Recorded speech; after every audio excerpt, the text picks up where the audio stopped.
नमस्कार. बाजीगर ढाबळीचा राजा या यूट्यूब चॅनलवर आपलं स्वागत आहे. हिंदीत एक म्हण आहे, कायदे में रहोगे तो फायदे में रहोगे. आता आपल्या कबूतरबाजीचे काय कायदे आणि त्याचे काय फायदे हे आज आपण जाणून घेणार आहोत. तर त्यासाठी आज आपण आलो आहोत ॲडव्होकेट रजपूत यांच्याकडे. ते पेशाने वकील आहेत, कायद्याचे अभ्यासक आहेत. तर जाणून घेऊया त्यांच्याकडून. नमस्कार सर. नमस्कार. तुमची ओळख करून द्या आधी आम्हाला. मी ॲडव्होकेट प्रताप सिंह रमेश सिंह राजपूत. मी राहणारा पहिल्यापासून पुण्यामध्ये आणि लहानपणापासून कबुतरांचा मला हा शौक आहे. आणि आपल्या चॅनलतर्फे मी सर्वांना पहिल्यांदा तर नवीन वर्षाच्या हार्दिक शुभेच्छा देतोय. आणि आपल्याला बरेच लोकांना माहीत नाही की कबुतरांना पण कायदे पाळण्याकरताच, कारण की हा अमेरिकन ब्रीड आहे आणि याला पाळण्याला कुठेही बंदी नाही आहे. त्याआधी मला तुमची आपली जी संस्था स्थापन केली तुम्ही, हां, ती तर विषयी थोडंसं- मी शांतिदूत पक्षी मित्र असोसिएशनचा संस्थापक अध्यक्ष आहे. आम्ही संस्था स्थापन केली 13 ऑक्टोबर 2013 दिवशी. संस्था स्थापन करायचं कारण हे होतं की सगळे कबूतर बाजीगर, म्हणजे जे कबूतर पाळतात त्यांना आम्ही बाजीगर म्हणतो, त्यांनी एकत्रित यावं. आणि आमच्या बऱ्याच समस्या होत्या, म्हणजे जसा बाजारचा समस्या होती की बाबा आमचा बाजार बाळगंधर्वच्या बाजूला, सावरकर भवनच्या बाजूला, काँग्रेस भवनच्या समोर भरतो, तिथं काही प्रॉब्लेम व्हायचे, नो पार्किंगचे प्रॉब्लेम व्हायचे. आणि आपल्या बाजारामध्ये दिल्लीपासनं औरंगाबाद, नगर, नेवासा, आग्रा सगळीकडचे कबूतर शौकीन बाजीगर कबूतर खरेदी विक्री करायला येतात. ते पण फक्त पाळीव कबूतरा. हे जे जंगली कबूतर, पारवे कबूतर, त्यांना बंदी आहे. त्यांना पकडायला पण बंदी आहे आणि विकायला पण बंदी आहे. ते आपण त्या बाजारामध्ये बंद केलं. तर आपण ही संस्था चालू केली. आज आपल्या संस्थामध्ये कमीत कमी 1250 मेंबर आहेत अख्ख्या महाराष्ट्रामधनं. म्हणजे पार रायगडपासनं, कोकणापासनं तर चाट्यापर्यंत, बांद्यापर्यंत आपले एवढे मेंबर आहेत आपल्याकडं. आणि आपली संघटना स्थापन झाली आणि दरवर्षी आम्ही एक कार्यक्रम पण करतो की दरवर्षी सर्व बाजीगर आपली कबुतरं आणून आणि आम्ही काही नवीन कबुतरं आणून बाजारातनं एकत्र कमीत कमी 7 ते 10 हजार कबुतरं आम्ही दरवर्षी उडवतो संक्रांतीच्या दिवशी. यावर्षी पण 11 तारखेला हा कार्यक्रम आपण ठेवलेला आहे. 11 जानेवारी कार्यक्रम आहे. तर सर्वांना माझी विनंती आहे, म्हणजे जे पक्षीप्रेमी आहेत किंवा नाही आहेत, जे सगळे नागरिक असतील, त्यांनी येऊन खरं ती मजा बघावी की एकत्र कबूतर कसे उडतात. समजा माझी ढाबळ आहे आणि मी जर तुम्हाला संस्थेमध्ये मला रजिस्टर करायचं असेल तर त्याचे मला काय फायदे मिळतील? तुम्हाला फायदा म्हणजे ही मिळते की संघटनेचा बळ मिळतो. पहिली गोष्ट काय आहे माहिती का, दुःखद गोष्ट आहे की आपली कबूतर जर चोरीला गेली तर पोलीस त्याची FIR घेत नाहीत की कबूतर आहेत काय आहेत, म्हणजे त्यांचे नॉर्म्स आहेत काय असतील ते. मी सगळ्यांना विनंती करतो आपल्या चॅनलद्वारे की पहिल्यांदा आपली कबूतर जेव्हा चोरीला जातील किंवा आपली ढाबळ, आता ही ढाबळ म्हणतो आम्ही याला, कुलूप तोडले, काय तोडले, फळी उचकरली का कबूतर चोरीला गेले, तर त्यांचा तुम्ही पहिल्यांदा फोटो काढा, एक अर्ज तयार करा. नॉर्मल कुठल्या वकिलाकडे जायची गरज नाही का, काही नाही, की बाबा माझी अशी कबूतर होती, गलची पिल्लं होती आणि कबूतर एवढी माझी चोरीला या तारखेला या वेळी गेली. पोलीस तिथे येतील, बघतील. तुम्ही अर्ज फोटो त्यांना द्या.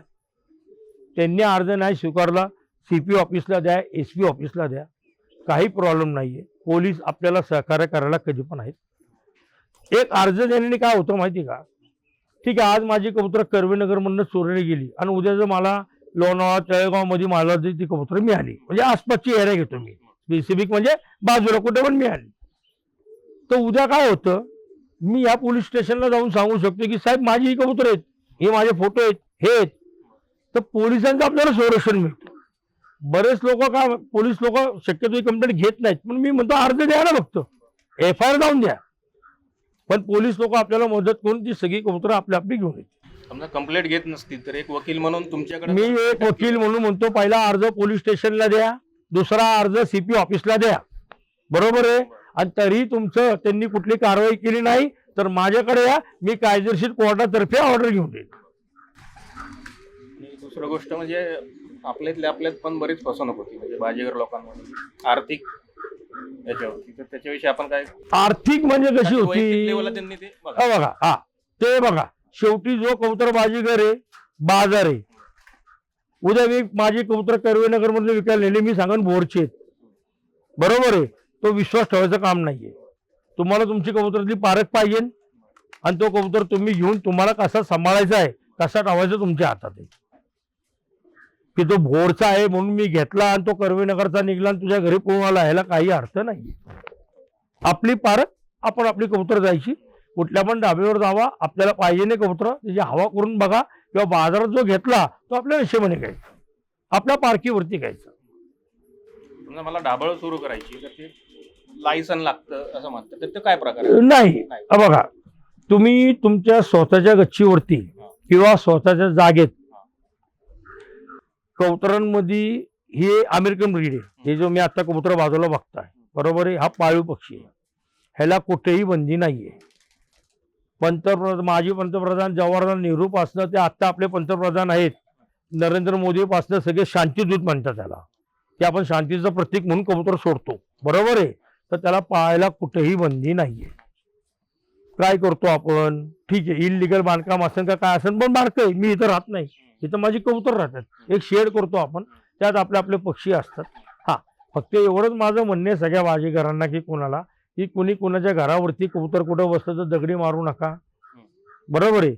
की बिल्डिंगवर दगडी मारतोय, कोणाच्या घराला त्रास देतोय, आरडावाडा करू, आरडावाडा होतो, जसं आपण कुत्रा यू यू करतो तसं आम्हाला ना आ करावं लागतं, तेवढंच आहे, बाकी ह्याच्या उलट काही नाही. बरं, आपल्या ढाबळीविषयी कुणी तक्रार समजा केली कोणाची, कुणी तक्रार केली, जर तुम्ही तुमच्या स्वतःच्या गच्चीवरती जर तुमची कबुतरं असतील, बरोबर आहे, त्याच्याकरता संघटना तुमच्या पाठीशी आहे ना, प्रश्न येत नाही. ह्या कबुतराला पाहायला कुठे बंदी आहे का? जर बंदी असेल तर मी तर म्हणतो सरकारने, कॉर्पोरेशनने हे सगळे उचलून न्यावे. आमचा अर्जुन बाजार आजचा नाही, 70 वर्षापासून 80 वर्षापासून बाजार आहे. हा शोक पेशवेकालीन मुघलकालीन शोक आहे, हा काय आज उद्याचा शोक नाहीये. आणि जी आम्ही काय याला कापायला नेत नाही का काही नाही, हे फक्त आम्ही जी जुनी जाते, आता ह्याच्यापूर्वी काय व्हायचं, आपल्याकडे इंटरनेट नव्हता, काय नव्हता, 2000 पर्यंत. पूर्वीच्या काळामध्ये कबूतर म्हणजे संदेशवाहक, त्याच्यानंतर पण आसाममध्ये कम्युनिकेशन काय नव्हतं, तेव्हा पोलीस रेसिंग क्लब असे कबूतर होती त्यांची, की इथनं संदेश बाबा कुठं पूर आलाय तिकडे कबुतरांना संदेश दे, तिकडनं कबूतर इकडे संदेश द्यायचे. आता आपलं इंटरनेट आलंय, हे आलंय, त्याकरता आता ती जात ती आम्ही पण सांभाळून ठेवली. म्हणजे आता आपल्या पुण्यामध्ये बरेच रेसिंग क्लब आहेत, त्यांची कबुतरं 1000 किलोमीटरवरनं सोडतात आणि ती कबुतरं आपल्या घरी 12 तासात 8 तासात किंवा दुसऱ्या दिवशी घरी पोहोचतातच ना. ते आम्ही जात सांभाळून ठेवली, त्यांची आम्ही पिल्लं काढतो. ह्याच्यापासनं जो कबूतर पाळतो त्याला कुठलाही 1 रुपयाचा फायदा नाहीये, ना ही जुगार आहे, तर काही नाहीये. हा फक्त आमचा छंद आहे, आमचा शौक आहे, म्हणून आम्ही आमची कबूतर पाळतो. तुम्ही कायदे नियम सांगितले, तर बाजीगर लोकांनी पण स्वतः काहीतरी नियम पाळले पाहिजेत असं तुम्हाला काय वाटतं? कुठल्या प्रकारे नियम पाळले पाहिजे? म्हणजे इतरांना त्रास होऊ नये, नाही व्हायला पाहिजे. आणि शक्यतो बाजीगर, ऐका, जो माणूस कबूतर पाळतो ना, तो कबूतर पाळतो म्हणजे, आता तुम्ही जर मला माझ्या घरी विचारले की बाबा तुमच्या घरी किती मेंबर आहेत, तर मी सांगन माझ्या घरी 108 मेंबर आहेत, कारण की 100 कबूतर माझी आहेत, 8 जण मी माझ्या घरी राहतो, बरोबर आहे. तर मला माहिती आहे की मी जर आजूबाजूवाल्यांना त्रास दिला, आज तुम्ही शैलेश सोसायटीमध्ये बसलाय नवं सह्याद्रीमध्ये, बरोबर आहे, इथं पोपटाला शिट्टी मारण्याकरता पण परमिशन घ्यावं लागते. या एरियात तुम्ही बसलाय, बरोबर आहे, इथं आपण तुम्ही माझी मुलाखत घेता, इथं माझी कबूतर आहेत, मी सकाळी 8 वाजता कबूतर उडवतो, शिट्ट्या मारतो, आवाज देतो, आवाज होतो. आज नाही, गेल्या 35 वर्षापासून. बाजूला लोकांचे बेडरूम आहेत, चांगले चांगले लोकांचे करोडांची घर आहेत, पण त्यांना पण माहिती आहे ह्या पोराचा एवढा शौक आहे. सकाळी उठतो, 2 शिट्ट्या मारतो, आहा करतो आणि 9 वाजता आपल्याला खाली जातो. त्याकरता आम्ही कोणाच्या घरी दगडी मारून कोणाच्या गाची फोडत नाही, हे करायलाच पाहिजे ना. थोडा वेळ त्यांना पण कळतं आणि सगळे लोक समजदार आहेत, त्यांना पण माहिती कोण मुद्दामून कसं करत नाही. पण तुम्ही जर त्याला जास्त त्रास दिला तर तो कंप्लेंट करणारच. बरं, कंप्लेंट केली तरी ह्याला कायद्यामध्ये बंदी नाहीये. तुम्ही आज कबूतर माझी घेऊन जाता, मी उद्या आणन, तुम्ही किती वेळा घेऊन जाणार? तुम्ही किती वेळा माझी कबूतर घेऊन जाणार? बरं, माझी कबूतर घेऊन पण गेले आणि कुठे लिहून जंगलात सोडले तर ते माझ्या घरी जाणार आहेत, त्याच गच्चीतून बसणार आहेत. त्याकरता तो नाही विषय, त्याकरता संयम ठेवा. वैयक्तिक जागेवर डाबळ असेल तर प्रश्न नाही. काही डाबळी सार्वजनिक जागेवर सार्वजनिक जागेवरती जे ढाबळे असतील, बरोबर आहे, तर तिथल्या कंप्लेंटी जर गेल्या तर कॉर्पोरेशन कारवाई करू शकतो. स्वतःच्या मालकीच्या ह्याच्यावरती आपली कबूतर आहेत त्याला कारवाई नाही करू शकत. आता मध्ये इथे उठलं होतं की बरेच पेपरमध्ये येत होतं सारखं की कबुतरांपायी हा आजार होतो, कबुतरांपायी असं होतं, हे होतं. झालं असं कोणाच्या घरी कोण मृत्युमुखी पडलं, काय पडलं, ठीक आहे, पण आम्ही बघा लहानपणापासून कबुतरांमध्ये आहे. बरोबर आहे. मी नसलो, माझा पोरगा आहे, हे जरा एक मिनिट, माझा पोरगा आहे बारका, भावाचा पोरगा रवी, बघा हा लहानपणापासून कबुतरामध्ये खेळलाय. बरोबर आहे. हा, मी नसलो तरी याला मी सांगतो ऊपर जा, कबूतर को इतना इतना पाणी पिला, दाना खिला, सगळं करतो. मला माझ्या पोराची काळजी नाही का? आहे ना. जे यांच्यापासून रोग होत असेल, जसा करोना होता, तर मी याला वर येऊन दिलं असतं की मी तरी पाळले असते का? मला पण माझ्या जीवाची काळजी आहे ना. आम्ही आमच्या कबुतरांना समोर टप आहे, त्याच्यामध्ये आम्ही आंघोळ देतो, वेखण टाकतो, आयुर्वेदिक सगळं टाकतो. आयुर्वेदिक, ॲलोपॅथीवरती आम्ही विश्वास जास्त ठेवत नाही की त्याच्यापासून यांच्या अंगावरती पिसवे म्हणा, रोग म्हणा, असा कुठलाही प्रकार काही होत नाही. आणि माननीय हायकोर्टाने हे लय स्पष्ट केलं की जे नदीला तुम्हाला कबूतर दिसतात, जो दाना टाकतो, काय टाकतो, ते पारवे जंगली कबूतर वेगळी आणि पाळीव वेगळी. झालं काय, पहिल्यांदा असं झालं होतं की कबुतरावर बंदी आणा, तर आम्ही तिथं उभं राहून की बाबा कबुतरामध्ये फरक आहे साहेब, बघा समोर दोन बसलेत, ते पारवी कबूतर आहेत, हे आमची पाळीव कबूतर आहेत, आम्ही यांची देखरेख करतो. आणि याला पाळायला कुठं कायद्यात बंदी पण, त्याला पण बंदी नाही, तो आपण पाळल्या जात नाही. त्याला इंडियन रॉक बर्ड म्हणतात, त्याला तुम्ही मारू पण शकत नाही त्या जंगली कबुतराला.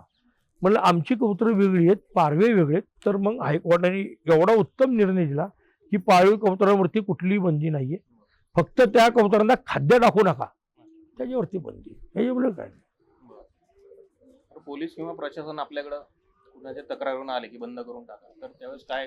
ठीक आहे ना. बंद आता काय झालं माहितीये का, ह्याच्या आधी जोपर्यंत हायकोर्टाचा निर्णय नव्हता, कबूतर म्हणल्यानंतर काय होतं, तुम्ही त्या पारवेला पण कबूतरच म्हणता. बरोबर आहे. जसं पोपटे, पोपट म्हणल्यावर पाडी पोपट वेगळा आहे, आपला दुसरं साधा पोपट वेगळा आहे, पण हा फरक कोण करणार? तर तसा फरक जेव्हा हायकोर्टाने केला की पारवी जी कबूतर आहेत त्यांना पाळायला बंदी, म्हणजे पाळल्या पण जात नाही, त्यांना खाद्य टाकू नका, बाकी पाळीव कबुतरांना आमच्याकडनं काही बंदी नाहीये. त्याकरता याच्यामध्ये कायद्यात कुठलीही बंदी नाहीये की तुम्ही कबूतर पाळू शकत नाही. एवढंच आहे की स्वतःच्या जागेत पाळा, कोणाला त्रास होऊन देऊ नका, आपले कबूतर उडवा, काही नाही, आपला आपला शोक जापा. हे कायद्याविषयी आपलं सगळं बोलणं झालं. आता मला सांग, तुमची कबूतर पाळण्याची सुरुवात कधीपासून? माझी कबूतर पाळण्याची सुरुवात झाली 1985 पासून. तेव्हा मी राहिला होतो राजेंद्रनगर दत्तवाडी जिथं नवी पेठमध्ये.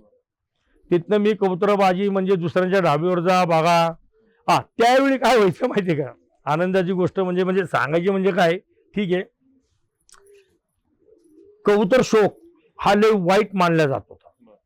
का? त्याचं कारण आहे, तेव्हा टीव्ही नव्हते, इंटरनेट नव्हतं, का काही नव्हतं.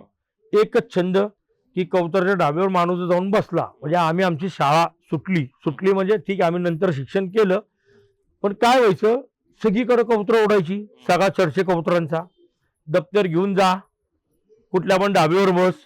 पण तेव्हा पण ती लोक आहेत ना, आम्हाला टायरने मारायची, बारक्या पोरांना, ढाबळीवर येऊ नको, हा वाईट नाद आहे, शाळा सुटन तुझी, आमची सुटली, म्हणजे तेव्हाची लोक आम्हाला बोलायची.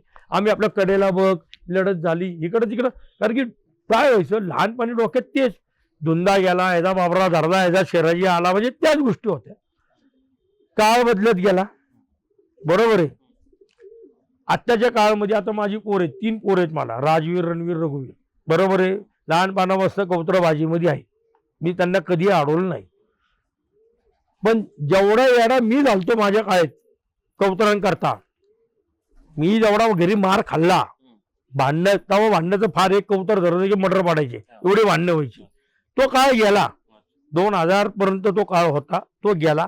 आता सगळा काळ आधुनिक काळ आहे, यांना वेळ पण नाहीये, सांगावं लागतं, जा रे बाबा वर पाणी तरी पाच, मी नाही येत, म्हणजे हाय शोक आहे, कळतो त्यांना कबूतर कुठं काय बंद करायचं, कबुतराची नावं काय काय, पण ती गोष्ट आता कुठंच राहिली नाहीये.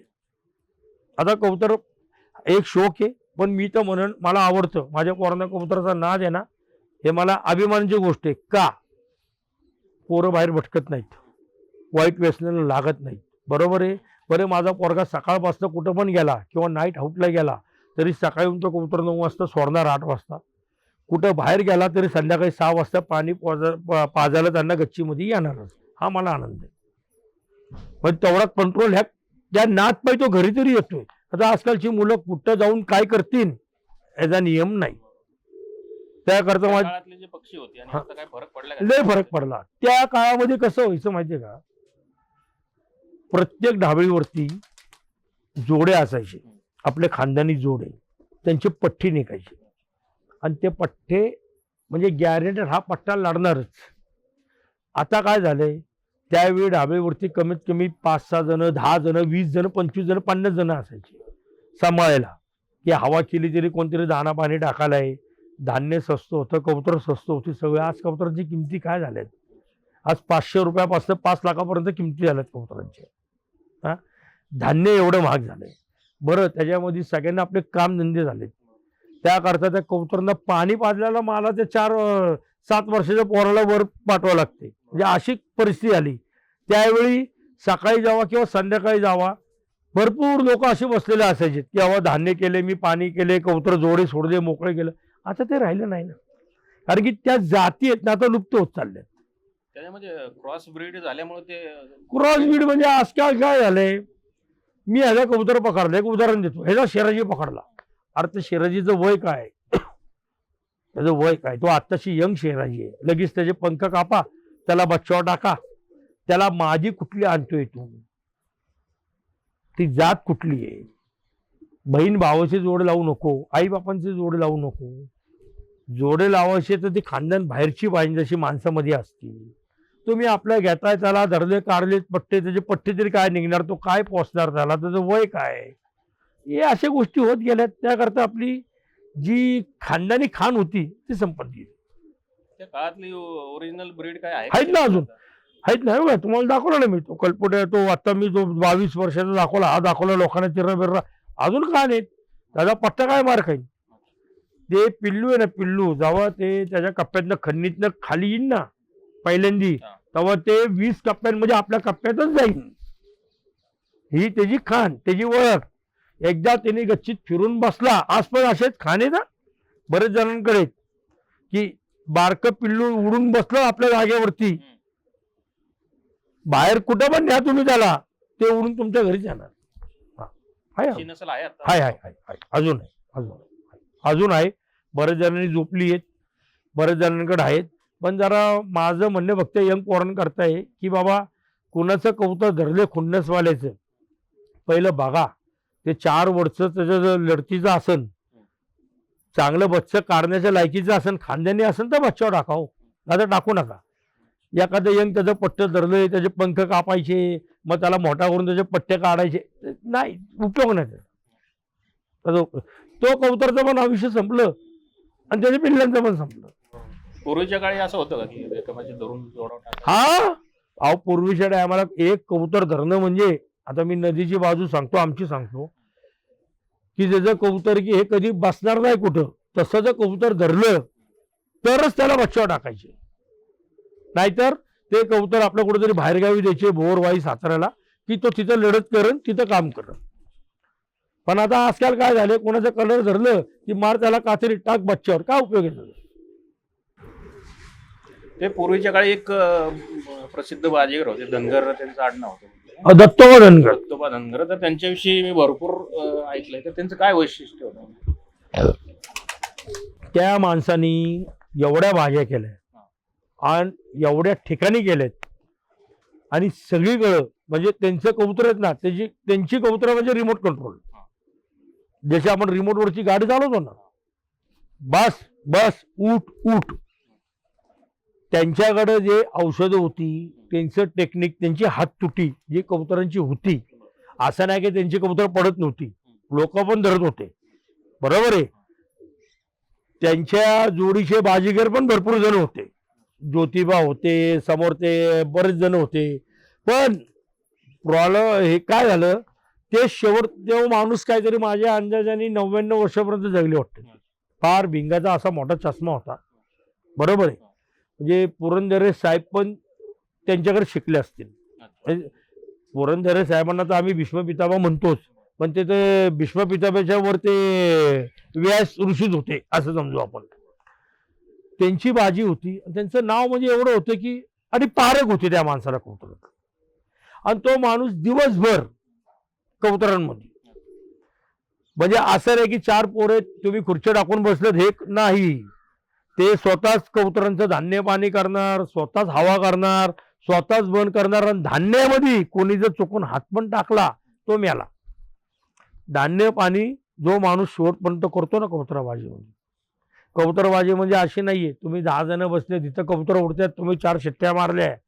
जो माणूस सोडतो, जो माणूस बसवतो आणि शेवटपर्यंत त्यांचं धान्य पाणी काढतो, त्याला कळतं आपल्या कबुतरांची काय आहे. आणि तो कबूतर त्याला ओळखतो आणि त्याच्यावरती बाजी चालते. धान्य पाणी कमी झालं तरी फरक पडतो. संपलं. एक माप धान्याचं कमी असतं कबूतर तुमचा येडा झाला. मापात म्हणजे मापात. जसे आज पण म्हणजे मी जी बघतो ना, मी आता बरेच ठिकाणी फिरतो, दिल्ली, आग्रा, लखनौ, कर्नाल, पटियाला, पंजाब. तिथं जी कबूतरबाजी आहे ना आज पण, उस्ताद त्याच्या हाताखाली खलिफा आणि त्याच्या हाताखाली सागीर, ठीक आहे.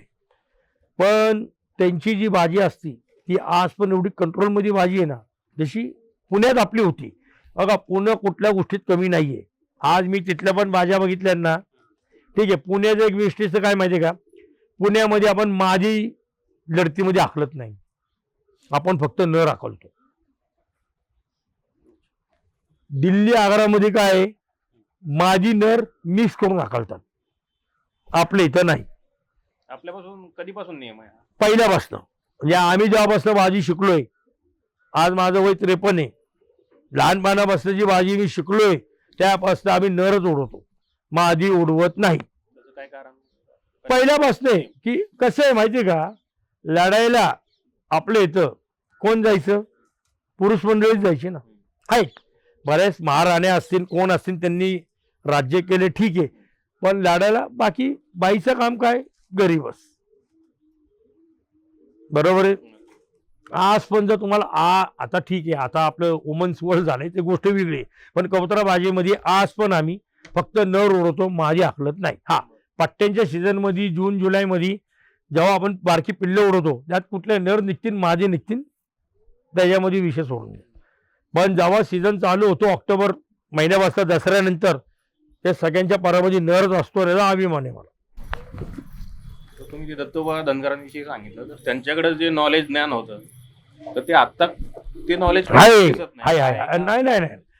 आता कसं होतं माहितीये का, माणूस नॉलेज द्यायला भरपूर जण असतात, बरोबर आहे. घेणारे पण आता कसं आहे, समजा गुरु द्रोणाचार्य आहेत, बरोबर आहे. 100 हे होते, 5 पांडव होते, दुर्योधन पासून सगळे कौरव होते. पण ज्ञान अर्जुननीच घेतलं, त्यांच्या पोरांनी पण घेतलं नाही. ज्ञान कोण घेते, कारण की होतं काय कबुतरबाजीमध्ये, उद्या जर मी कोणाला ज्ञान दिलं, समजा मी जर रुपयामधलं त्याला फक्त 4 पण शिकवलं, तो लगेच समोर उभा राहतो, याला काय येते, मी मोठा. या अशा गोष्टी होत गेल्या या पुराणाच्या काळात. त्याकरता लोकांनी ज्ञान वाटणंच बंद केलं, की थोडं शिकायचं. अरे पूर्ण शिक ना, पूर्ण शिक, मग माझ्याबरोबर लढत घे ना, बरोबर आहे. जशी भीष्म पितामह आणि परशुराम गुरूंची युद्ध झालं होतं, त्यांचं शिक्षण. पण तू पूर्ण ज्ञान तर घे. 4 ज्ञान घ्यायचं आणि जाऊन कुठेतरी छाती ठोकून बाजी करायची, म्हणून लोकांनी देणंच बंद केलं ना. हे चुकीचं होतंय. त्याकरता त्यांनी जास्त लोकांना ज्ञान दिलं पण नाही. आणि ज्यांच्याकडे आहे आता त्याचा वापर, ते आता फार जुनी गोष्ट होती. त्याच्यामध्ये कसं होतं, आता सध्या मी तर एक सगळ्यांना विनंती करेन, आपल्या चॅनल झाले, यूट्यूब बघून कोणीही कबुतरांना औषध पाणी करू नका. कोणीही कबुतरातली पुण्यातली बाजी संपत चालली युट्यूबमुळं. त्या युट्यूबमध्ये कोणतरी उस्ताद उठतो, कोणतरी उठतं, ये हरड़ लेने की इतनी घसने की, बुलेटी लेने की इतनी घसने की, काली मिरी लेने की इतनी घसने की, अरे त्याला डोकं आहे का? तो काय घासतोय? त्याने कबुतरावरती काय असर होणार आहे? अख्खी कबुतर बिल्डिंग, नाही तर कुठेतरी टेकलेली बसलेली, परत ती कबुतर विक, दुसरी आण, सगळी बरबाद झाली आहे भाजी. तुम्हाला कोणी खरं ज्ञान युट्यूब वरती सांगणार नाही. हे चॅलेंज आहे. आणि कुणी पण युट्यूब बघून जर औषध बनवत असन, त्याला विनंती आहे, तुम्हाला फोन कर, मी हे देतो. मी त्याला सांगू शकतो कुठली जडीबुटी तू किती घासतोय आणि त्याने तुझ्या कबुतरावरती काय परिणाम होणार आहे, मी तुला बसल्यागी सांगतो. हे सगळ्यांनी अभ्यास करून बसलोय. माझ्याकडं हैदराबाद, दिल्ली, आग्रा, कर्नाल सगळ्यांचे उस्ताद लोकांची पुस्तकं आहेत. कुठल्या आयुर्वेदिक कबुतरावरती कुठल्या सीझन मध्ये काय काम करते. आता हे ढगाळ वातावरण आहे, बरोबर आहे. कबुतर उडू नका, मी तर म्हणन लढू पण नका. तुम्ही काय म्हणता, माझी कबुतर ढगाळ वातावरणामध्ये पळतायत. अरे कुठं राहिलं तर येणार पण नाही चांगला कबूतर. हे नाही सूट होत. त्याच्यामध्ये तुम्ही त्याला औषध देणार. औषध द्यायचं पण टायमिंग आहे. प्रत्येक गोष्टीचं टायमिंग आहे. आपण औषध काय देतोय, काय नाही देत, त्याला खाणं किती देतोय, त्याच्यात ताकद किती आहे. पहिली तर गोष्ट मी म्हणन, कबूतर तुम्ही ना 1.5-2 तास असेच उडवा, काही करू नका त्याला. औषध न देता भाड्या म्हणजे कळण बाजी करणं. उठ बस, उठ बस. ती जी त्याची बाजू बनती, त्याची ताकद बनती ना, मग बघा कबूतर कसे बसतात. नंतर तुम्हाला काय असन, तुमच्याकडे ज्ञान असन ते द्या, ती पण द्यायची गरज लागत नाही. नुसतं लोकांच्या मांद्यामध्ये पडले, गोळी घासली, मी इकडचं बघितलं ते दिलं, मी बाजरीला अंडी लावून दिली, मी बाजरीला तूप लावून दिली. अरे ती तूप किती दिली, तू किती तूप खातो, त्या पक्ष्यांना किती तूप दिली, त्या पक्ष्यांना धान्य किती दिले, हे तर हिशोब कर. प्रत्येक गोष्टीत प्रमाण आहे ना. कुठल्या पण कबुतराला दाना किती द्यायचा, किती धरायचा, काय नाही, त्याचा कोटा किती आहे. हैदराबादी कबूतर, एवढीशी कबूतर, त्यांना धान्य किती लागतं. तुझी कबूतर पुण्यातली मोठी कबूतर, त्यांना किती लागतं, हा ते हिशोब कर. ज्याला धान्याचा खेळ कळला तो बाजीगर झाला. की आपल्याकडे एवढी मोठी कबूतर, त्याला एवढा दाना पाहिजे नाही, एवढाच द्यायचा. हा पक्षी आहे, याला काय नाही फरक पडत. मी अख्खं धान्य टाकलं तो असा तरी खाईन, आणि कमी पडलं तरी पंकज मारणार आहे. हा खेळ औषधाचा आहे का धान्याच्या? पहिले महिन्यात ऑक्टोबर मध्ये जेव्हा तुम्ही कबूतर उडवताल, महिन्यात घ्या, बरोबर आहे. ऊन असतं, हे असतं. पित्र 15 मध्ये आपली कबूतर सांभाळा. येडातला येडा कबूतर पण घरी पळून जाणार. आंघोळी दिल्या पित्र महिन्यामध्ये, कबुतरांना जास्त टापू नका, लगेच बंद करा. कारण की आंघोळ्या देऊन जर कबूतर तापला उठला की ते पित्र खायला घरी जाणार. जाणार म्हणजे जाणार. 15 दिवस लय वाईट असतात. कबुतरांचे कसं असतं, जोश असतो कबुतरामध्ये, नवीन पराले असतात. कबूतर आपल्या ताब्यात नसतो. त्याच्यानंतर आपण कबूतर ताब्यात घेतो. एवढंच धान्य, एवढीच मेहनत, एवढीच हवा, लगेच बसले धान्य पाणी केले की लगेच बंद. त्यावेळी आपल्या ताब्यात नसतो ना तो आपल्या घरी पळून जाणार. घरचे पट्टे नाही जाणार, पण बाहेरचा जो आणलाय चांगला कबूतर निघून जातो. ते त्याकरता प्रत्येक गोष्टीला पहिली मेहनत घ्या. औषध पाणी नंतर आहे. आणि बरेच जणांना मी मला सांगतो, 80% लोकांना औषध पाणी माहित नाही. उगाच कोणाचे तरी, आणि बरेच लोक असे आहेत, मी तर त्यांना विनंती करण, कुणी जर म्हणले औषध देतो, देऊ नका. आणि काय उद्या जर समजा शिंदे साहेबांनी औषध तयार केलं कुठलं तरी, अरे लय भारी औषध, आणि दिलं मला आणून, अरे मला काय माहिती कसं वापर. तुम्ही प्रयोग करता देत आहे, प्रयोग तुम्ही स्वतःवर नाही करणार, बरोबर आहे. तुम्ही प्रयोग माझ्या कबुतरावरती करताय. बरबाद झाली माझी झाली, परत मलाच बोलणार, हे तू दाना पाणी नाही केला बरोबर, तू असं केलं तसं केलं. स्वतःच्या कबुतरावरती पहिल्यावरती प्रयोग करा, मग लोकांना द्या ना. पण लोकांची भाजी का बरबाद करताय तुम्ही? करू नका. तो उडवतो ना बिचारा, ठीक आहे, त्याचे नाही जास्त पडले ना, तेवढं तर उडून द्या. पार त्याची तुम्ही भाजी संपून पार त्याला त्याकडे बसून त्या कबुतराचं पार अवसान करून टाकते, काय अर्थ आहे त्याला? हे करू नका. माहिती असेल तर करा, ना तर करूच नका. हाय आपली साधी कबूतर उडव. हा कबूतर मी दिल्लीवरनं आणला होता 10 वर्षापूर्वी. हा कबूतर बघा फक्त, ह्याची पंख बघा, मधी काळा कलर, लाल कलर, हे बघा, ह्याला तुम्ही शिराजी म्हणू शकत नाही, हा कापूस म्हणू शकत नाही. ह्याचे पाय बघा, ह्या पायमोज, फुल पायमोज. कोणी पण हा कबूतर म्हणाला हवेत लाडणार नाही, पण हा पहिल्या हवेमध्ये माझा लढतोय. हा एवढा लाडका कबूतर आहे ना माझा, सर्वात आजपर्यंत कुठल्या परामध्ये राहिला नाही. हा धुंदावरा, हा माझा घरचा पट्टा आहे. हा आत्तापर्यंत कमीत कमी 15 वेळा भोरवरनं पळून आलाय आणि आपल्याला दाखवायचं म्हणजे आत्ता 4 दिवसापूर्वीच भोरवरनं पळून आलाय. बघा ह्याची पण पंख बघा, बघा. जातवन म्हणजे नाचच नाही, कोणी ठेवून पण दाखवणार नाही कबुतरांना. या अशी कबूतर आहेत. आतमध्ये आहेत, आपण आतमध्ये क्लिप मारतो. जाईत कबूतर सोडून सगळे सोड, जाळीमध्ये सोड. जे आपली लढती कबूतर आहेत. एक ऑर्डर हवा सगळी सकाळी का? सकाळी सकाळी. सर्व कबूतर बाजीगरांना मला एकच सांगायचंय, मी हिंदीमध्ये जरा बोलतो. अंधे को जुआ खेलना मना है और बेसब्रे को कबूतरबाजी करना मना है. ह्याचा अर्थ आंधळ्यानी जुगार खेळायचा नाही आणि ज्याला लय घाई आहे, ज्याला संयम नाहीये, त्यांनी कबूतरबाजी करायची नाही.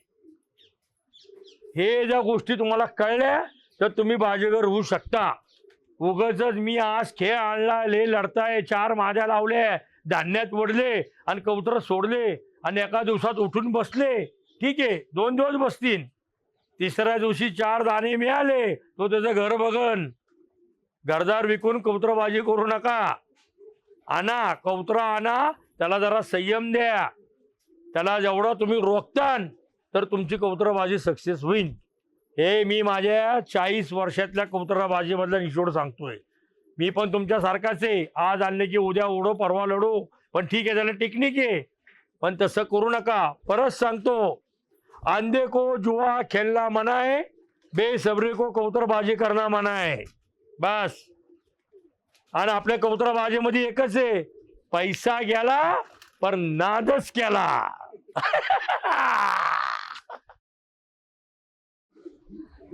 धन्यवाद. आजचा एपिसोड कसा वाटला नक्की कळवा. लाईक करा, शेअर करा, सबस्क्राईब करा. थँक्यू.